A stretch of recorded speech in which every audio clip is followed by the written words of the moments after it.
Hi everybody, my name's Christopher Collison, and today we're going to continue with quantum mechanics in chemistry. That's CHMP 442 at RIT. This will be lecture 6. Before we get started, please subscribe to my channel and you'll know when next videos are posted. So without further ado, I'm going to introduce what we're going to cover today, and then we're going to jump straight in to a review of that mathematics that takes us forward in the class. So thanks for listening, and good luck with the quantum mechanics. So let's have a brief review of the material in week 1. In fact, all of that material, those 5 lectures, are summed up below. So we first recognize that quantum mechanics is abstract. We've talked about that at length in lecture 1. In lecture 2, we are concerned with black body radiation. Planck's E equals h nu comes in to kind of fix that. We start to recognize that light might be considered as photons through Einstein's interpretation of the photoelectric effect. And we also recognize the introduction of the Rydberg constant as we recognize the need for some more important physics, or some different physics, some different chemistry to understand line spectra. Then we went to a fairly abstract lecture 3, where de Broglie comes forward with his matter wave. We start to think about Niels Bohr's quantization of angular momentum, and the Bohr radius is introduced. And we're also introduced in that lecture to the Heisenberg uncertainty principle. Then in lecture 4, I talk about these 5 rules of quantum mechanics. And those 5 rules are: we describe the system classically, is rule number 1. The second rule is we replace the observables, the key observables, for example, momentum. We replace those classical observables with quantum mechanical operators, and we build so we're describing the energy in classical terms. We replace the observables with quantum mechanical operators. We now end up with a new operator, often called the Hamiltonian operator, and we plug that into our Schrodinger equation, and the Schrodinger equation is h psi, and psi is the wave function, is equal to the energy multiplied by that same wave function. That's rule number 3. Plug that into the Schrodinger equation. We then solve the Schrodinger equation. That's rule 4. And then 5, we're going to apply some boundary conditions. So those are the 5 rules. We'll come back to that shortly. What else? We started to look at chapter 2, and we introduced ourselves to a classical wave equation as shown in the red box. In chapter 2, we think about how to separate those variables. So we end up with 2 new equations here, one in terms of this variable x and one in terms of this variable t. So we separate these variables, and we've gone from the assumption that u, in this particular case, we're talking about a string. So we're thinking about here's our system that we're considering. It's a classical system. It's an oscillating string, and the position on this y-axis here, that is the u term in here. So that u can be written as an x equation and a t equation, and we separate them out. And what we spend some time with on lecture 5 is a solution, and we get to a point where we have an oscillatory solution to equation 1 in here, and that oscillatory solution, the general form, is provided. And then we also talk about, and we introduce the idea of boundary conditions, because if this string is tethered at these 2 points on the wall, then we know that that function u, by the way, must be 0 at x is equal to 0 and at x is equal to L. And the only way to get that u to be equal to 0 is when x itself, this function x, is equal to 0. So that x must be equal to 0 at little x equals 0. The position is equal to 0 and the position is equal to L. And these are these 2 points of tethering of this string on the wall. So these are our boundary conditions, and we find that the only way to get a proper solution from our generalized oscillatory solution is we basically say that this A term is going to be equal to 0, so this expression on the left hand side goes away, and then we replace in here the beta term. Beta is equal to n pi over L in here, and so that ends up giving us a solution. If we plug x equals 0 into here, by the way, then sine of 0 is equal to 0. So we've recognized this is a good solution. If we plug x is equal to L in here, then the L's cancel and we're left with n pi. The sine of n pi is also 0. So the boundary conditions allow us to solve for this standing wave string. We're going to find something similar in our treatment of quantum mechanics, in our treatment of the particle in a box this week. So we still have today, we're going to look at the solution, the T solution in here. And again, just clearing a few things up. This K term we now know is equal to minus beta squared. It's convenient to write this in terms of beta squared. So we're going to plug in the K in here. Where does this come from? This comes from the separation of variables approach to solving this differential equation. So that's really what we've looked at in the week one. We'll go on to think about a review of the full solution to this expression, and we'll take into account the T term today. What I'm also going to do today in today's class is to introduce our goal. So we are interested in the hydrogen atom. We're interested in solving the Schrodinger equation for the hydrogen atom. Okay, so here's our Schrodinger equation. I just reviewed those 5 rules for you very quickly. And I mentioned rule 3 involves this Schrodinger equation. I've just described the Schrodinger equation up here. The question in today's class will be, how was that Schrodinger equation developed? I'll also talk a little bit more about operators. Operators come in our second of the 5 rules. We'll recognize that the Schrodinger equation is in fact an eigenvalue problem. And so I will define the eigenvalue problems for you. We'll also talk about probability and psi squared. So we're going to talk about the meaning of this wave function. It turns out that the square of that wave function ends up giving us a probability. And we'll go on to think about, actually, it's a probability density. So when multiplied by a volume, we get a probability density multiplied by a volume. It will give us a probability, just like a mass density when multiplied by volume will give us a mass. So we'll talk about that today. And we're also going to come full circle and again talk about boundary conditions and apply that to the particle in a box idea towards the end of the week. So thanks for listening. Let's go from the review directly into the lecture. And what we're going to do is remind ourselves of the equation that we need to solve, and it comes from the separation of variables. And I'm going to provide you a typical oscillatory solution for this, which is as follows.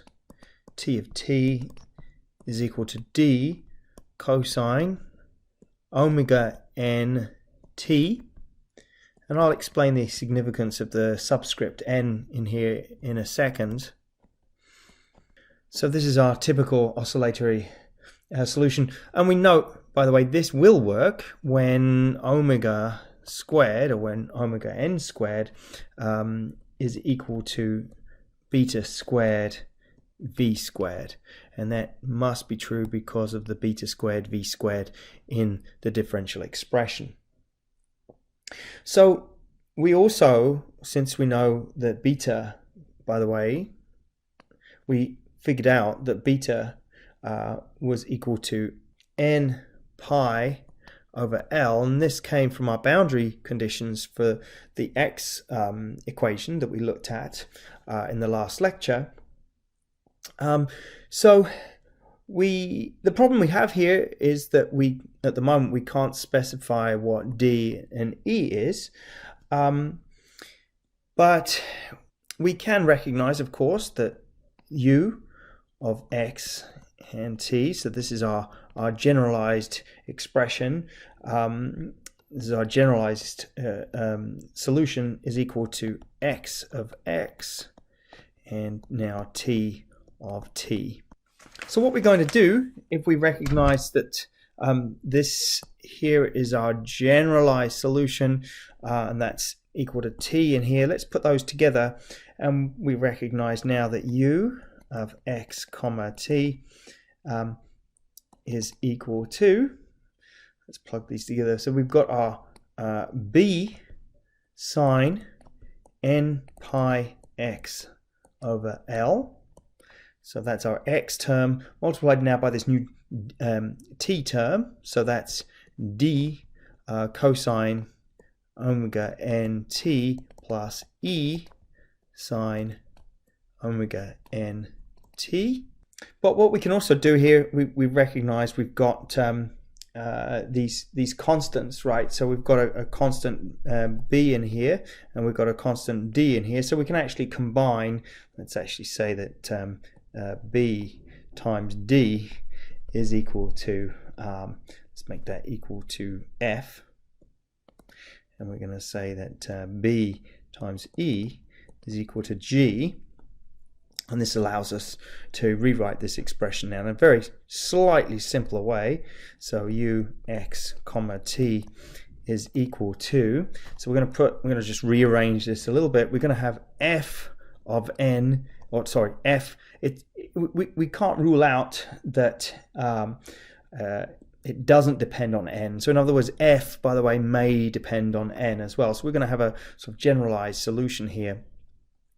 F sub n cosine omega n t plus, and this is now going to be g sub n sine omega n t, and then multiplied by this sine n pi x over L. And we have a condition here that n, by the way, was an integer, so it's equal to 1, 2, etc. So where do we go from here? We're going to say that since each un term, so now we recognize that this amplitude u, okay, on our y-axis really for this string, is a solution, all right, to a linear differential equation, then their sum is also a solution. So we can rewrite that. Let's write that down here. So u x of t now is this sum. So n equals 1 in here all the way to infinity. And we're going to rewrite what we had on the prior slide. So f sub n cosine omega nt plus g sub n sine omega nt sine n pi x over L. And again, this is for this condition where n is an integer, n is equal to 1, 2, etc. So problem 2.5 that you've done for homework tells us, by the way, that this expression in here can be rewritten in a different way. So we can actually say that this expression is equivalent to a cosine omega t plus phi in here, where this phi term is a phase and a is now what we're going to call the amplitude. And we can express these in terms of f and G. So homework 2.5 set you up for this, because again what we want to do is simplify this expression here that I'm pointing to. We want to simplify this expression, remove these two terms, and introduce this cosine term in here. So we'll do that, and I'll do that on the next slide. So we find out that u of x comma t equals, we have this sum in here again, right? So n equals 1, a sum all the way to infinity. And now we've got this simplified term. So the amplitude a sub n cosine omega n t plus, here's our phase. So we basically have this idea that we have a sum of all these waves over a whole range of different values of n. Okay, so let me guess, we can also write this as follows. So this is equal to sum u sub n x comma t. So what's the point of all this? So there's a couple of points in here. We should recognize that this omega n term, by the way, that was equal to beta times v. And what was v, by the way? V was the speed at which that oscillation moved between, along the string. Okay, so that's what the v is. We of course recognize that what was beta in here, this beta term, is equal to n pi over L. So we put that all together. We get this expression in here. So the point here is that, let's consider for a second when n is equal to 1. So omega 1 is equal to pi v over L. And I put the v in here again because that v is a constant. It's associated with the string. It's the speed at which that disturbance moves along the string. So we've got omega 1 in here is equal to pi v over L. We've also got omega 2, for example, is now equal to 2 pi v over L. And the important thing here is that omega 2 is equal to 2 times omega 1. So what does this tell us? Well, it turns out that there are, as we consider all the solutions to this, and we've got this situation initially. This is called the fundamental wave, okay, and the fundamental wave has omega equals 1. But what happens when we increase the value of n? And it turns out that we end up having other waves that fit into our situation. We end up having something called a node in the middle in here. Okay, so, and this is a point where, again, as the string is oscillating, there's always going to be a zero amplitude, zero displacement at this point when we're considering omega 2. So this is omega 2. We can keep going here, right? So here's omega 3, and we actually see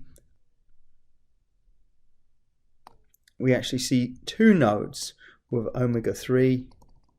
It's not the best drawing. There's two nodes for omega 3. So the number of nodes in here, by the way, is equal to n minus 1. Why do I bring this all up? Well, I'm planting seeds again at this point. These are classical wave expressions. And what we're going to find in quantum mechanics is a lot of these ideas and a lot of this reliance on this integer n, this shows up in the Rydberg equation, right? So a lot of these things that came up from standing waves, a lot of these things that came up from standing waves, classical standing waves, were relevant as we move forward to think about quantum mechanics. So let's leave this idea, let's leave chapter 2 for a second, let's leave this idea of standing waves. We're going to start to think about what the Schrodinger equation looks like, and sort of the similarities between the Schrodinger equation and this sort of classical wave equation that we've just been working hard to solve through separation of variables approach. Okay, let's go take a look.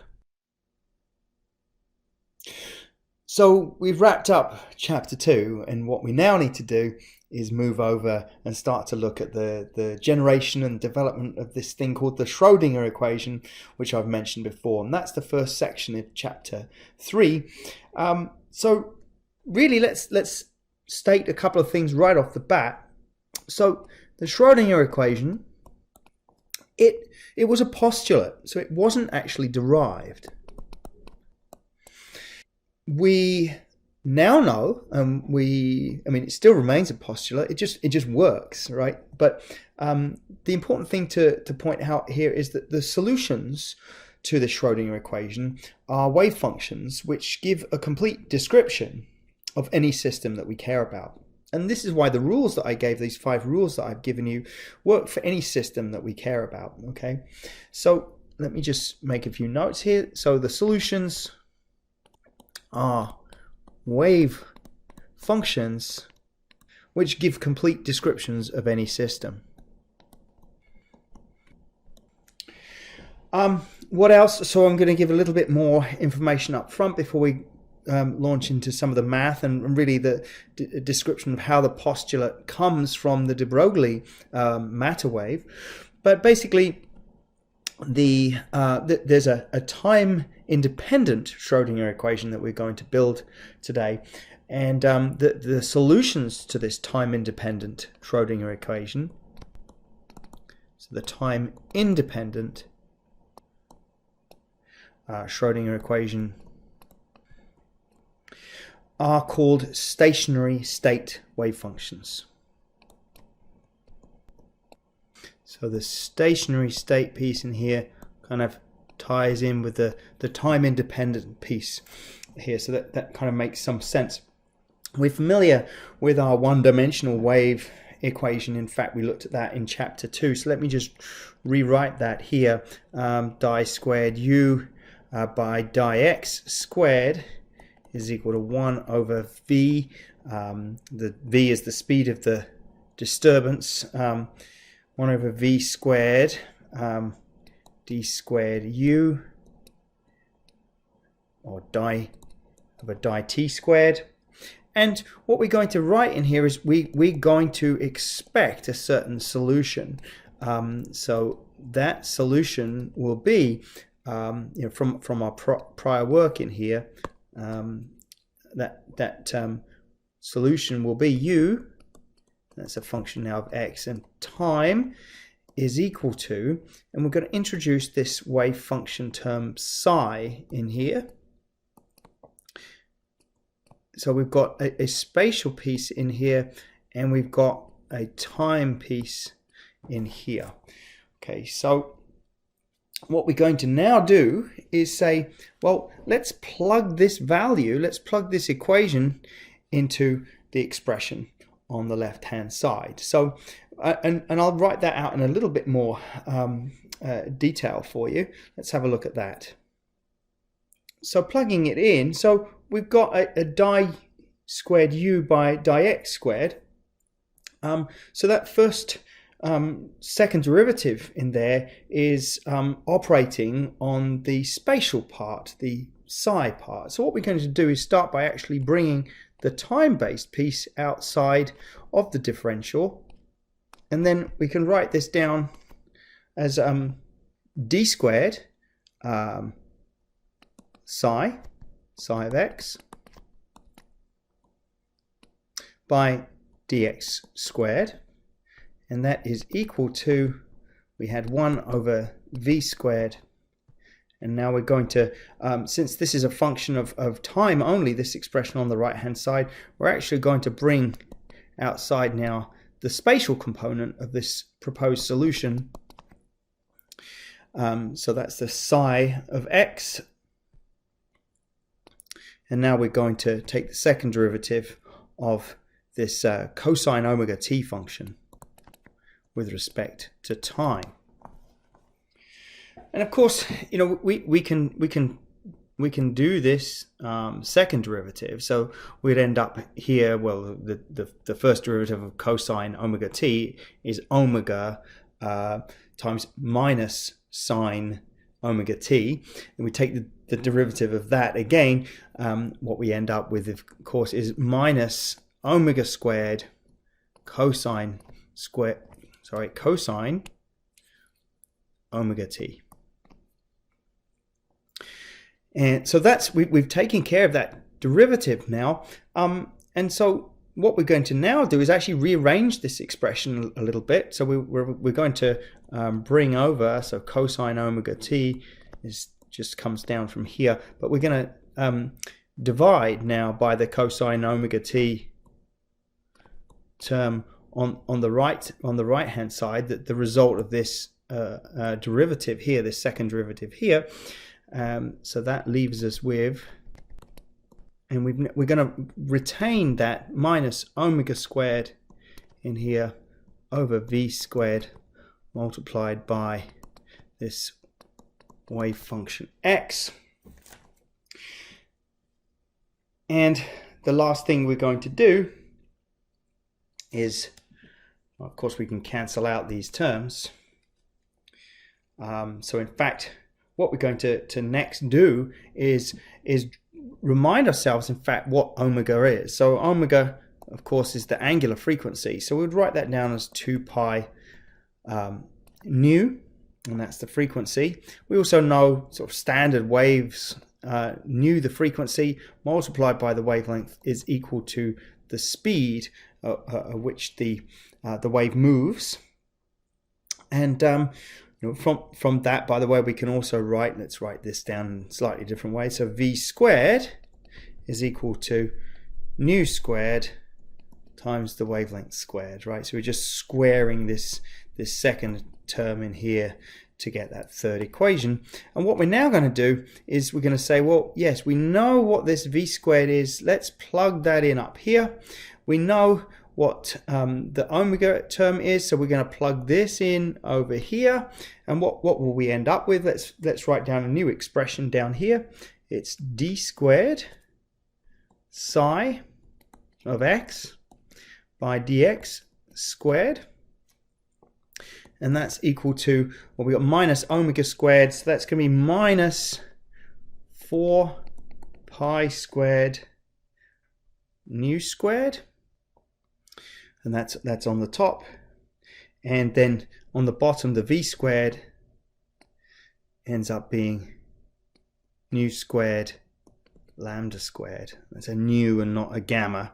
Okay, and then we're also multiplying this by our wave function.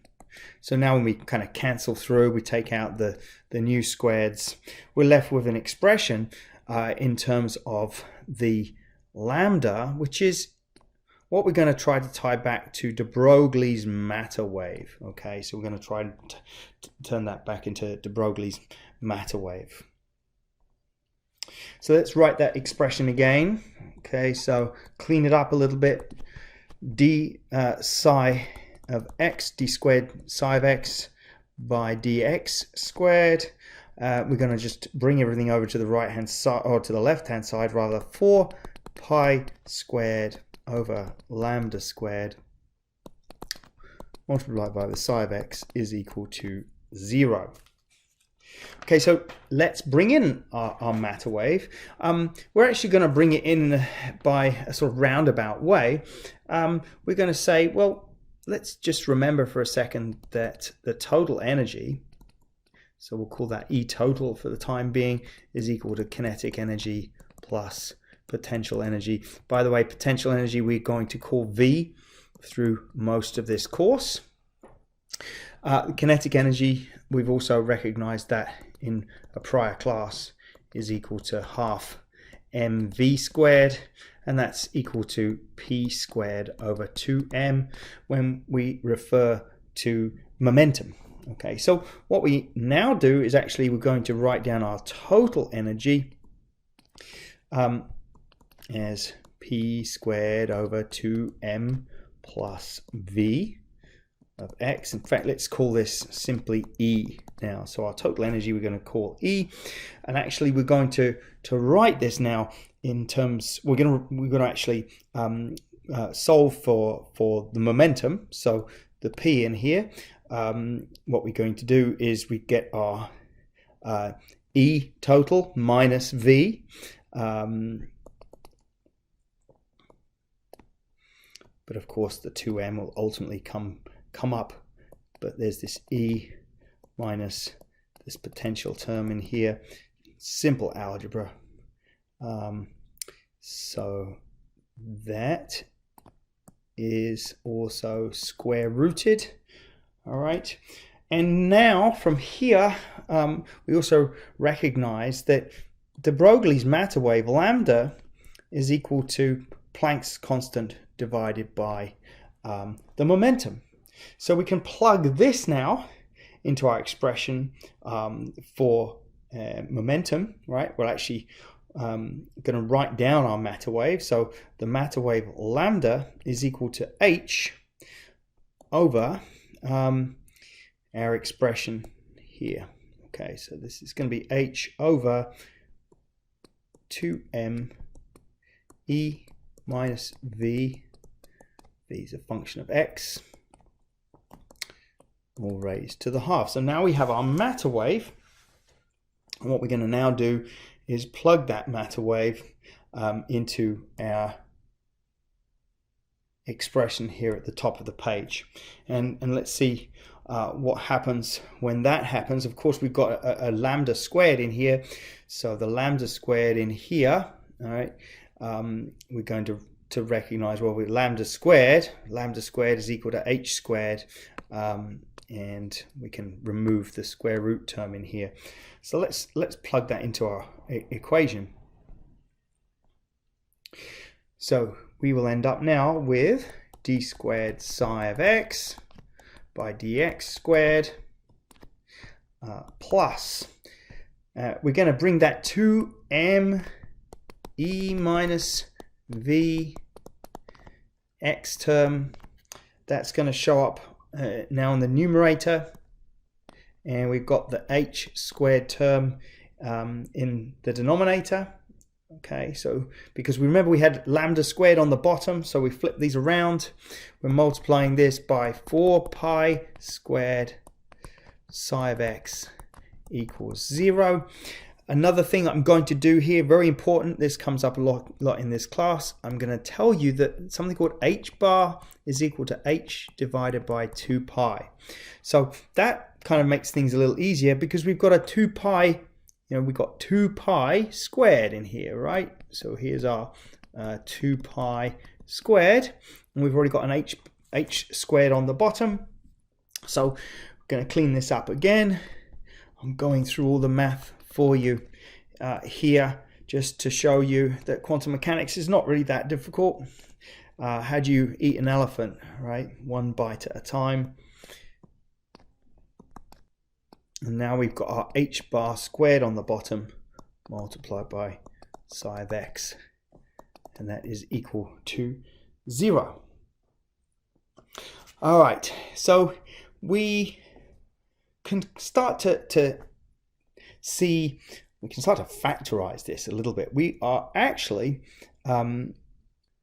going to pull out the operators in this expression. So at the moment we've got an operator that is, well, actually before we even do that, let's just rearrange this a little bit more, tidy it up a little bit. So what we're going to do is multiply throughout by h bar squared over 2m. Okay, so what happens when we do that? In fact,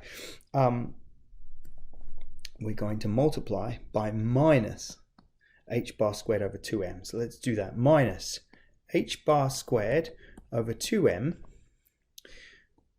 d squared psi of x by dx squared plus v, so potential energy multiplied by psi of x, is equal to E multiplied by psi of x. So what we've done is we've multiplied everything by that minus term, and then we would end up with a minus e in here, and that minus e allows us to take that over to the right hand side. So now I think what I'm asking you to do is think about some operators in here. So we've actually got an operator minus h bar squared over 2m d squared by dx squared. We're going to say that's an operator. What's it doing? It's operating on this wave function in here. So in the next section, which happens to be section 3.2 of the textbook, we'll start to talk about operators and what they are. So what else? We've also got an operator here, v of x, and I'm going to put this inside a bracket, inside another bracket in here, and I'm going to say, oh, that's operating on our wave function, and that is equal to some constant multiplied by the same wave function. So why is this important? So here's our operator. I've mentioned before in our 5 rules, the second rule is we find operators for a certain observable, and then we plug those into the Schrodinger equation. So we're getting to a Schrodinger equation here. And in fact, what I want you to think about is I'm going to provide you the punchline in a way, because here is my Schrodinger equation. H hat psi is equal to E times psi. Here is my Schrodinger equation. And the Schrodinger equation that we've just developed for some particle moving with a kinetic energy and a potential energy, taking into account its momentum, adding in de Broglie's matter wave, gives us what we now call, this is called an eigenvalue problem. So let's actually look at that in the next slide in here. So Schrodinger equation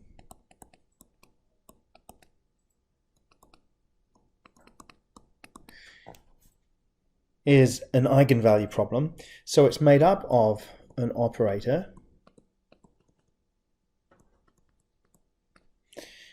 this is called the eigenfunction,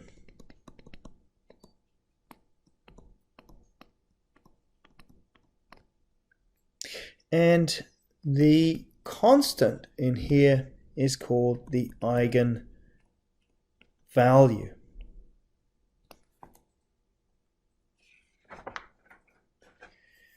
And so this leads us really onto solving this kind of equation, and it takes us on to our next topic, which is operators. And this is in section 3.2 of your textbook. And the bottom line with an operator is basically what the operator tells us is, it says basically do something to whatever follows. So, you know, let's look at an example in here.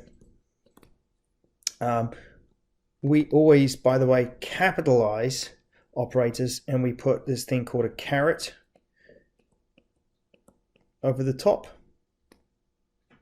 So we have a capital A, and this caret on the top signifies that we've actually got an operator, and we can perhaps describe this particular operator as being, take the second derivative of the function with respect to x. Okay, so if we have some function f of x, and maybe that function f of x is equal to, let's make it equal to 5x cubed, then simply put, mathematically, if we want to operate on f of x, that ends up being, well, we take the second derivative, so the first derivative is 15x squared. Okay, the second derivative would be 30x. So the final answer here is simply equal to 30x. Let's look at another example. Let's use our same operator. Okay, so here's our operator, and we've got that operator is again equal to d squared by dx squared, and let's have a new f of x in here, and that will be equal to 2xy cubed. So another way of writing this is a operating on 2xy cubed, and that is equal to, well, the first derivative in here would be, okay, the x would disappear, so we'd end up with 2y cubed, but now we've got a constant with respect to x, and when we take the second derivative of 2y cubed, that ends up being equal to 0. Let's come up with another operator in here. We should have come across this one before. This ends up being our operator for momentum. So if we go and look this up in our textbooks, there are tables of quantum mechanical operators, and it turns out that minus I h bar di by dx is the operator for momentum. So we can take that operator for momentum, we can apply it to, let's come up with a new function in here. Let's call this e to the minus I k x. So f of x is equal to e to the minus I kx. So now if we operate on f of x, I'll notice here the operator always kind of comes first when we're writing our expression. So it comes before the item or the function that we're operating on. So what would we get from that? So we would get our minus I h bar, and then we take the derivative, which would give us minus I k e to the minus I k x. And this would end up being, of course, the minuses, minus times minus becomes plus, the I squared becomes minus 1, so we're left with minus h bar k e to the minus I k x. So again, interestingly, we note here that we've actually returned the same function as we started with, but there's some constant that we have in front in the result, and that's going to be important for quantum mechanics, and that kind of does tie in with the idea of this kind of eigenvalue equation where we have an operator, we operate on that function, and then we find an eigenvalue e also multiplied by that same function. And the important thing here is this eigenvalue, okay, this eigenvalue that we get must be a constant. So this e ends up being a constant. It can't be a function of the x in this particular case. What other operators, do we get? Let's have a look at a couple more examples. So here's another example of an operator. We could also have log be an operator, so that's an operator here. We could square a function, so squaring something might be an operator. So we might have or even square root, right? So here's an operator. Now, one important distinction in quantum mechanics, so let's write it down. This is really important. We only use linear operators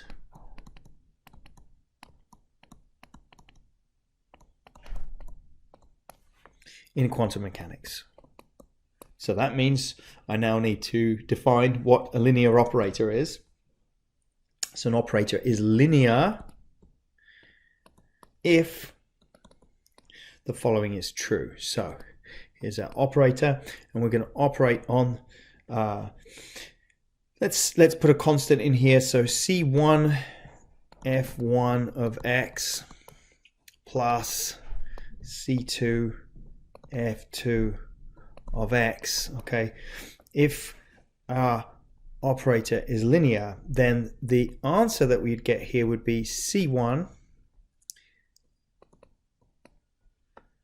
a hat F1 of x plus C2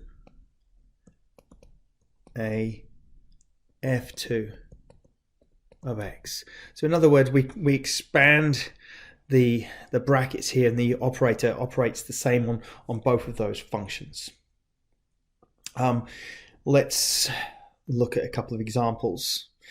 So we have d by dx. Here's an operator, and we know that this operator is linear. Why? Well, let's take that operator and we'll operate on a sum. So let's go for 4x squared plus 3x y, for example. So when we operate on those, we operate on these sort of one at a time. So operating first on the 4x squared, this gives us 8x, plus operating on the next piece in here, we would end up getting 3y.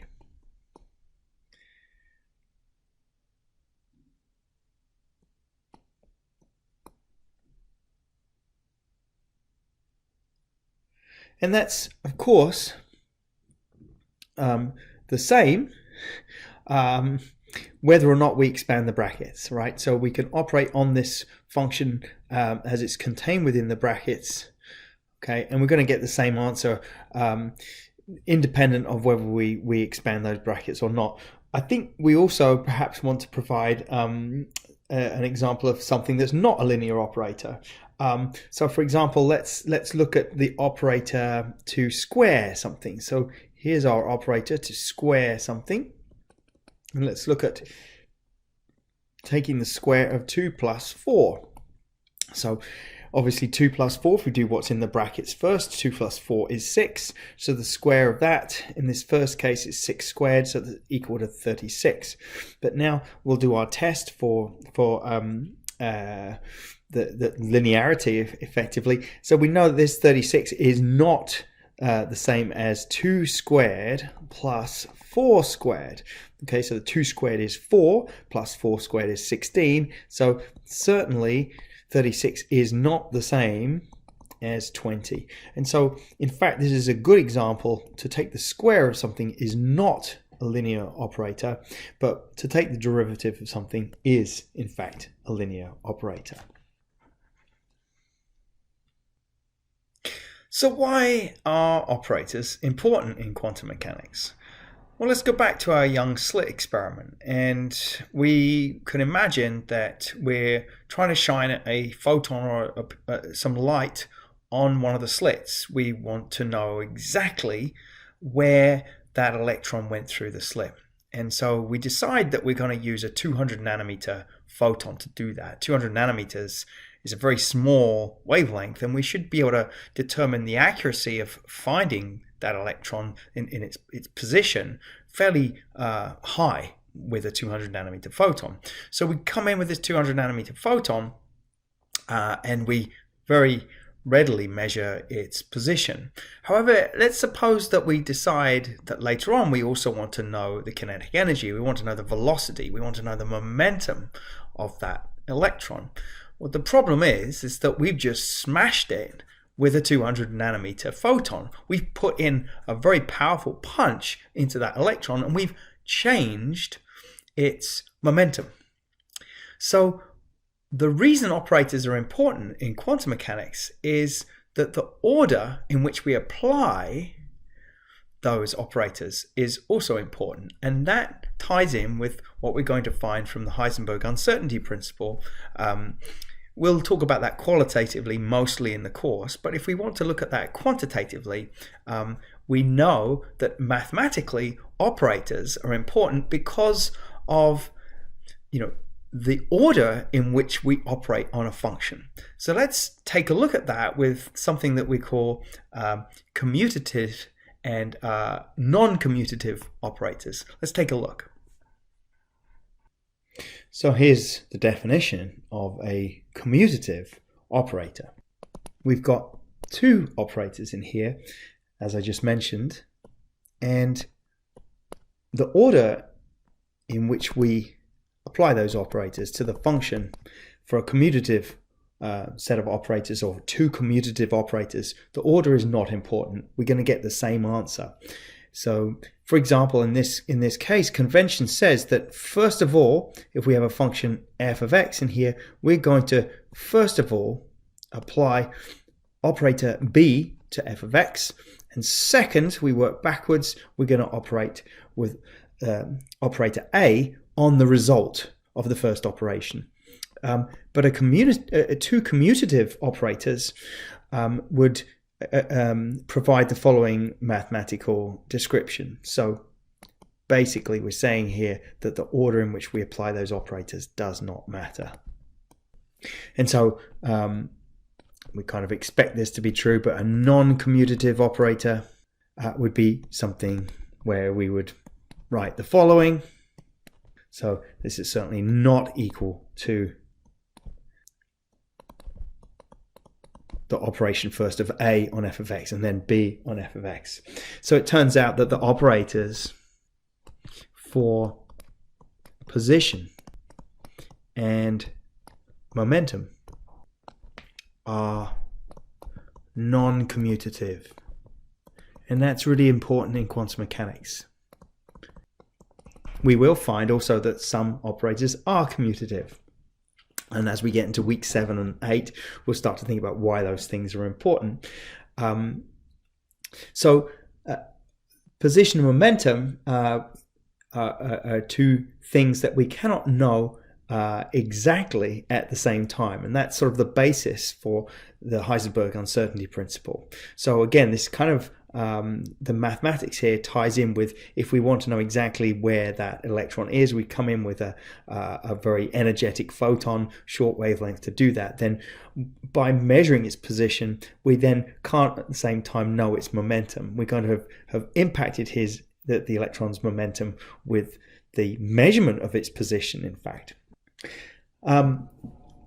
Little definition in here. So a definition, this is how we write the commutator. Okay, so the commutator, this is what this means. This is called the commutator. And if that commutator is 0, then we have two commutative operators. So the commutator is basically the difference between these operators operating. Okay, and when that's equal to 0, then we have a commutative pair of operators. So let's look at an example. Okay, so the question might be, evaluate the commutator, and that of course would be this. And we're provided maybe with two operators. Let's give ourselves an operator of A. That's going to be d by dx, and B in here is equal to x squared. So evaluate the commutator. How do we do that? We have some function, right? So we're going to apply, let's first of all think about A hat, B hat operating on some function f of x. So how can we write that mathematically? Well, we're going to operate first with x squared on f of x. That's our first operation. And then we're going to take the derivative of that with respect to x.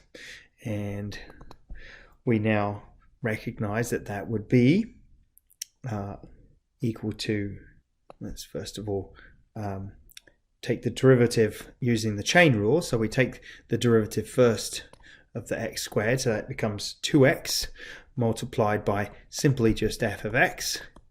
Okay, next up we're going to add this, so this is actually the product rule. So now we take the derivative of the second function in here, so, and then we multiply it by the x squared. So we end up, let's write that down as df of x by dx. So we're going to try and solve this algebraically, but here's the answer to our first sequence of applying these operators.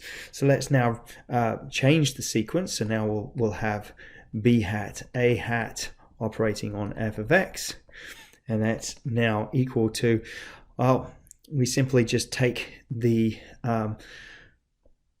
we've got our d of f of x by dx, and then we're going to multiply that by x squared. So the answer here, okay, if we want the commutator, by the way, what is our commutator again? We recognize that this expression in here means a hat b hat minus b hat a hat. So first up, we've got a hat b hat, and that's our expression in here. So a hat b hat is here. So let's write that down as 2x f of x plus x squared df of x by dx. Now we're going to subtract, so we're going to subtract our b hat a hat, so that ends up being minus x squared df of x by dx. Okay, so conveniently these two terms cancel, and we're left with our commutator, which would be simply the 2x. It would be 2x f of x, but really in this particular case the commutator just takes into account the operators themselves. So at the end of the day we kind of need to pull out that f of x, so the commutator is equal to 2x, and that is a hat b hat. So in this particular case we would say that these operators were non-commutative. Okay, so the order of operating in this particular case did influence the outcome. That's what we can say from this. So we're actually going to pause there. We've completed chapter 2. We are well on our way into chapter 3. We've taken care of section 3.1. So we've introduced the Schrodinger equation. We've recognized it as an eigenvalue equation. That will come up more in section 3.3.